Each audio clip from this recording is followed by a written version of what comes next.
I'm going to call CQ.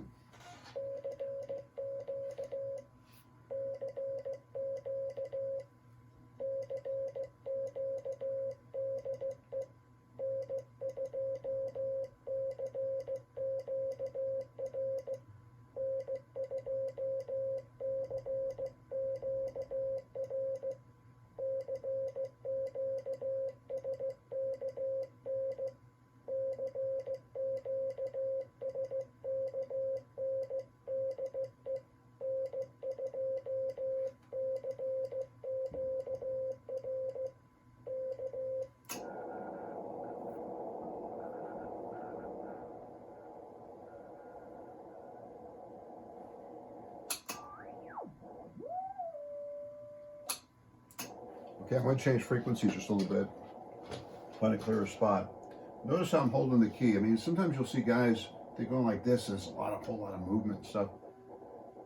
I don't like it. I usually like to rest my arm on the table and then do most of the movement here, like with the arm and the wrist, like that. That's the way I do it. I'm kind of tuned up now. What I'm doing is I'm syncing the frequency, the HT-37, with the receive frequency on the Drake 2B. This guy is checking if the frequency is used. He's probably going to call CQ now. So I'm going to put it on the same frequency. I just go like tau.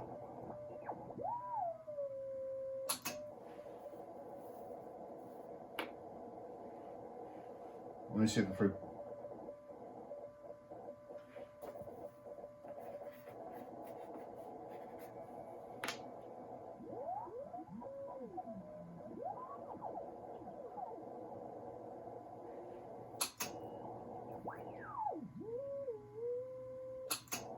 Let me ask if the frequencies in use. QRL. Somebody's there.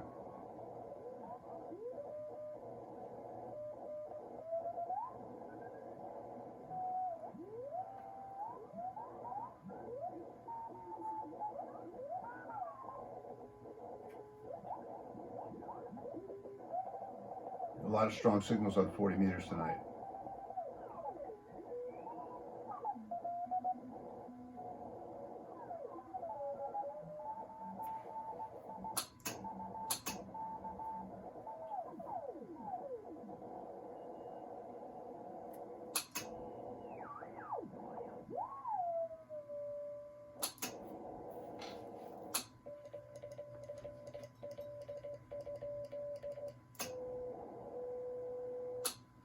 I'll call CQ here.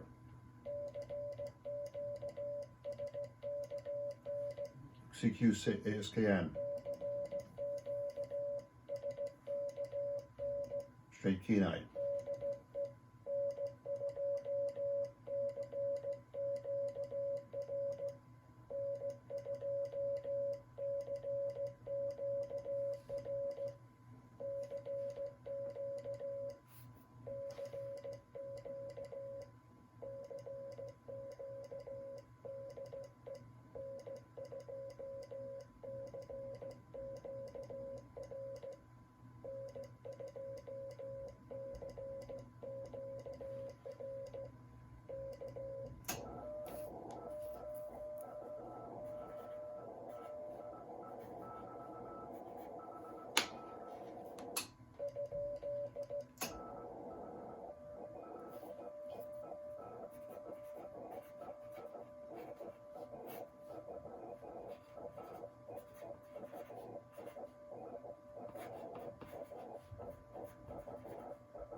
I think it's N2CQR.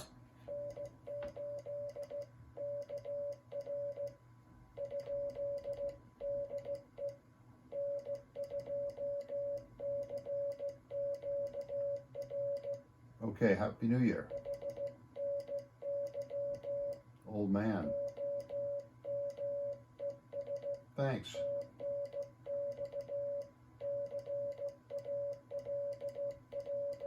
Thanks for the call. Your SKN 599. Made a mistake. Name is Bill, Op Bill.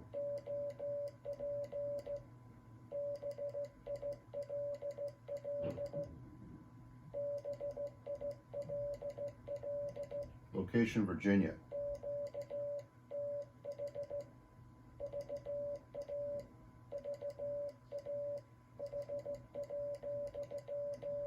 How you doing?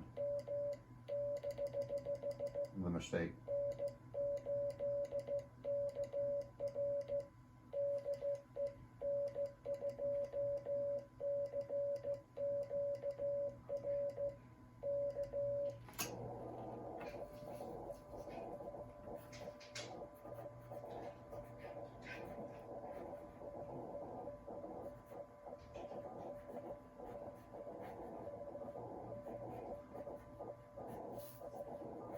Happy New Year, Bill.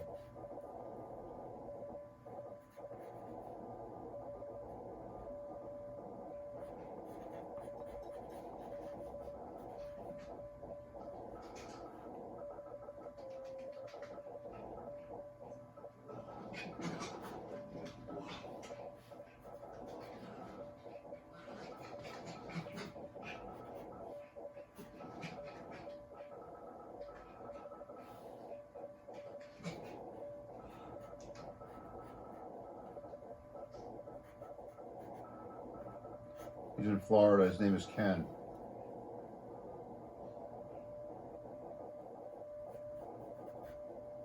How you doing?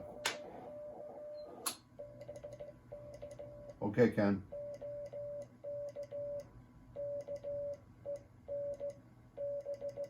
Tell him about the rig now.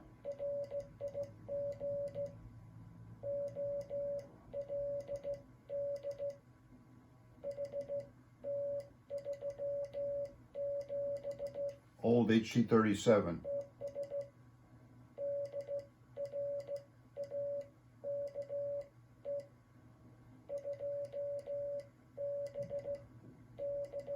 And the Drake 2B.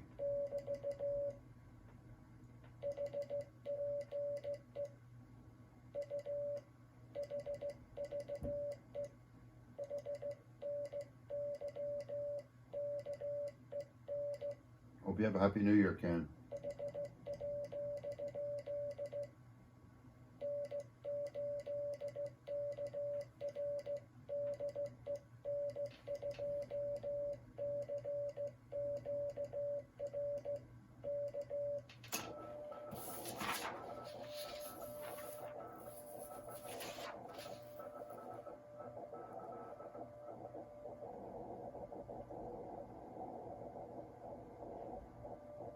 He says my HT-30 is doing fine.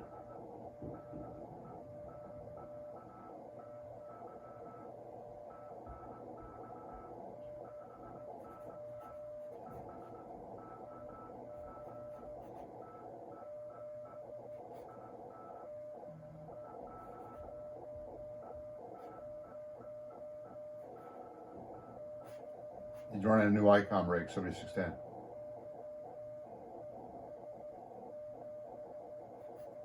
Happy New Year in 7-3.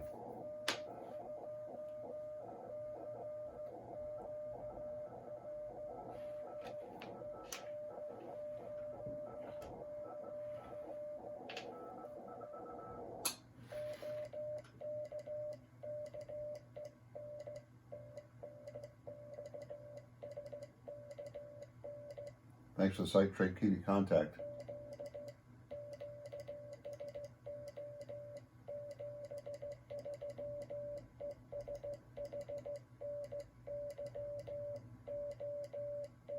Happy New Year, old man.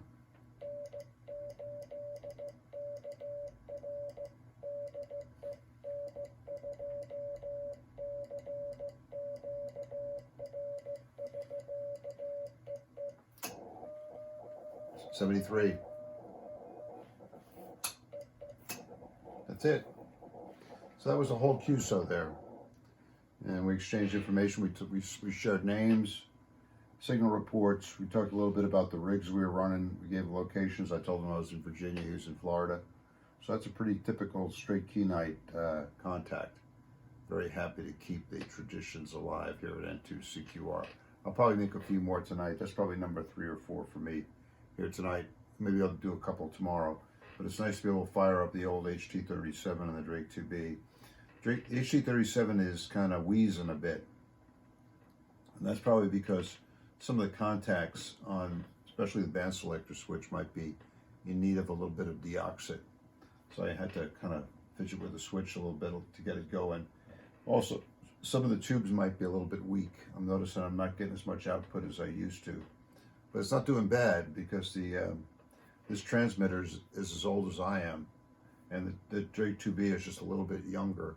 This was actually my general class station. I bought both these pieces of gear with money that I made from a paper route as a teenager in New York. This is the actual pieces of equipment. I got the Drake 2B from my Elmer, N2CQR, up in New York, Hilmar Meyer. And he was the one who got me the Drake 2B, and it revolutionized my radio life. I shortly after I got it, I worked my first real big DX ZL2 ACP in Waipawa, New Zealand, on 15-meter CW. It was amazing. I had never even heard New Zealand yet. I had never even worked Europe yet. And there I was communicating across the Pacific Ocean, not just the Atlantic, across the Pacific, my friends. So it was a big moment. So it's always fun here on Straight Key Night to fire up. I am using a straight key. This is an old straight key. I have it on the base of an old Vibraplex keyer. I had the Vibraplex keyer as a kid, but it kind of fell apart, and I gave parts away to friends in the Dominican Republic who were using those parts to revive a key that had been left behind by a very famous ham radio operator, Fred Lown, K3ZO. I have his QSL card up there on the board. I never used the Vibraplex that much. I've always been a bit of a straight key man. I don't do too much CW, but when I do, I use a straight key. So I feel like the Dos Equis guys. I don't often do CW, but when I do, I use a straight key. Your mileage may vary, I suppose. Anyway, Happy New Year to all, and 7-3 from Northern Virginia.